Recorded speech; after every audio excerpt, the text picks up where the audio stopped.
ಓಂ ನಮೋ ನಾರಾಯಣಾಯ. ಮಕರ ರಾಶಿಯವ್ರಿಗೆ ನವೆಂಬರ್ ತಿಂಗಳಲ್ಲಿ ಯಾವೆಲ್ಲ ಗ್ರಹಸ್ಥಿತಿಗೆ ಏನೆಲ್ಲ ಪ್ರಭಾವ ಆಗುತ್ತೆ ಹಾಗೂ ಪರಿಹಾರಗಳನ್ನ ಏನ್ ಮಾಡ್ಕೋಬೇಕು ಅಂತ ನಾನು ತಿಳಿಸ್ಕೊಡ್ತಿದ್ದೇನೆ. ಮಕರ ರಾಶಿಯವ್ರಿಗೆ ಈ ತಿಂಗಳು ತುಂಬಾ ಧೈರ್ಯ ಹೆಚ್ಚಾಗತ್ತೆ. ಎಲ್ಲಾ ಕೆಲಸಗಳನ್ನು ಕೂಡ ನೀವು ಸ್ವಾಭಿಮಾನವಾಗಿ ಮಾಡ್ತೀರಾ. ನೀವು ತುಂಬಾ ವರ್ಷದಿಂದ ಡಿಸಿಪ್ಲಿನ್ ಹಾಗೂ ಕನ್ಸಿಸ್ಟೆನ್ಸಿ ಇಟ್ಕೊಂಡಿರ್ತೀರಾ.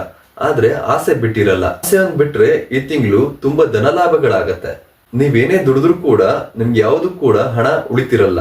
ಈ ತಿಂಗಳು ಉಳಿಯೋ ಸಾಧ್ಯತೆ ಉಂಟು. ಮದ್ವೆ ಯಾರ್ಯಾರಿಗೆ ಆಗ್ತಿರಲ್ಲ ಅವ್ರಿಗೆಲ್ಲ ಗುರುದೃಷ್ಟಿಯಿಂದ ಮದ್ವೆ ಆಗೋ ಸಾಧ್ಯತೆ ಉಂಟು. ದಾಂಪತ್ಯದಲ್ಲಿ ಭಿನ್ನಾಭಿಪ್ರಾಯದಿಂದ ಬೇರೆ ಆಗ್ಬೇಕು ಅಂತ ಅನ್ಕೊಂಡಿರೋರು ಕೂಡ ಒಂದಾಗ್ತೀರಾ. ನಿಮ್ಮ ಕೆಲಸ ಕಾರ್ಯಗಳಲ್ಲಿ ತುಂಬಾ ಅಲ್ದಾಟ ಆಡ್ಸಿರುತ್ತೆ. ಒಂದು ಕೆಲಸದಿಂದ ಇನ್ನೊಂದು ಕೆಲಸಕ್ಕೆ ನವೆಂಬರ್ ಎಂಡಿಂಗ್ ಅಷ್ಟರಲ್ಲಿ ಹೋಗ್ತೀರಾ. ನೀವ್ ಯಾರ ಮೇಲೂ ಕೂಡ ನಂಬಿಕೆ ಇಡ್ಬೇಡಿ.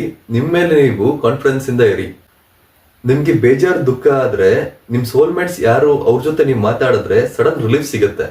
ಈ ತಿಂಗಳು ವ್ಯಾಪಾರ ವ್ಯವಹಾರದಲ್ಲೂ ಕೂಡ ಡಬಲ್ ದುಡ್ಡನ್ನ ಗಳಿಸೋ ಸಾಧ್ಯತೆ ಇದೆ. ಸುಬ್ರಹ್ಮಣ್ಯ ದೇವಾಲಯಕ್ಕೆ ಹೋಗಿ ಕೆಂಪು ವಸ್ತ್ರ ದಾನ ಕೊಡೋದ್ರಿಂದ ಹಾಗೂ 2 ಮಂಗಳವಾರದತ್ತು ಸುಬ್ರಹ್ಮಣ್ಯ ದೇವಸ್ಥಾನಕ್ಕೆ ಹೋಗಿ ಸಂಜೆ ಹೊತ್ತು ಅರ್ಚನೆ ಮಾಡಿಸೋದ್ರಿಂದ ನಿಮ್ಗೆ ಏನೇ ಕಷ್ಟಗಳಿದ್ರು ಕೂಡ ಅದರಿಂದ ಹೊರಗಡೆ ಬರೋದಕ್ಕೆ ಚೈತನ್ಯ ಸಿಗತ್ತೆ.